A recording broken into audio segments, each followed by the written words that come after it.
Bonjour tout le monde, j'espère que vous allez bien. Aujourd'hui, on va parler des frais réels et des impôts 2023. Alors, les frais réels, on me pose souvent la question de pourquoi on doit les calculer. Quel est l'intérêt? Aujourd'hui, quand vous faites une déclaration, si vous ne touchez pas à votre déclaration, vous avez ce qu'on appelle un abattement forfaitaire de 10% sur vos revenus professionnels. Ils viennent en déduction en fait de vos frais professionnels. Cet abattement, imaginons que vous touchiez 20 000 euros, cet abattement sera donc de 2 000 euros. Et derrière ça, les impôts vont dire on va prendre les 18 000 restants pour le calcul de l'imposition. Vos frais réels vont être calculés sur divers critères.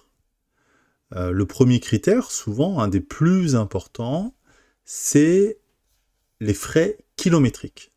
À quelle distance je suis de mon travail, le trajet domicile-travail, quel type de véhicule je possède, que je prends pour ce déplacement, est-ce qu'un véhicule perso ou un véhicule professionnel, puisque là, ce n'est pas du tout les mêmes règles et le même fonctionnement. Quand vous êtes à plus de 40 km, c'est pareil, il y a des règles qui s'appliquent. On va prendre en compte la puissance fiscale, le nombre de chevaux du véhicule. Si c'est un véhicule essence, diesel, électrique, ça compte aussi. Il y a un simulateur au niveau du site des impôts qui vous permet de voir quel est le coût engendré par vos kilomètres réalisés, qui vous permettent donc déjà de savoir est-ce que je suis au-dessus de ces 10% d'abattement ou pas, et donc de se dire est-ce qu'il y a un réel intérêt à calculer les frais réels. Ensuite, dans les frais réels, vous avez par exemple les frais de nourriture. Alors, les frais de nourriture, c'est pareil.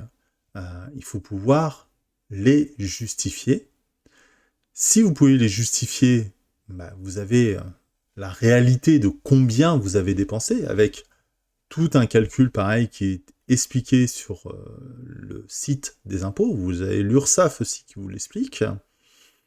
Mais si vous ne pouvez pas le justifier, le coût du repas, on considère que la dépense déductible est évaluée forfaitement à 5 € par repas pour 2022.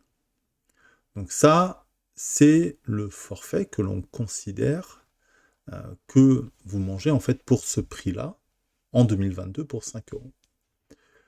Mais il y a des règles aussi qui s'appliquent. Donc c'est bien à prendre en compte, il faut prendre le temps de bien lire les informations, et en sachant que les frais réels, vous avez plein d'autres choses qui rentrent en compte. Je vous l'expliquerai dans une autre vidéo. C'est prévu que j'en fasse un autre article sur le blog de Camille Service. L'idée, c'est vraiment de vous donner un maximum d'informations, sans rentrer dans des détails des fois trop techniques, mais sachez que vous avez des possibilités de vraiment simuler pour voir qu'est-ce qui est le plus intéressant pour vous. Donc, prenez le temps déjà de calculer vos frais kilométriques, vos frais de repas, et de voir déjà si ces deux ensemble vous permettent d'être au-delà des 10% ou pas d'abattement de vos revenus. À bientôt!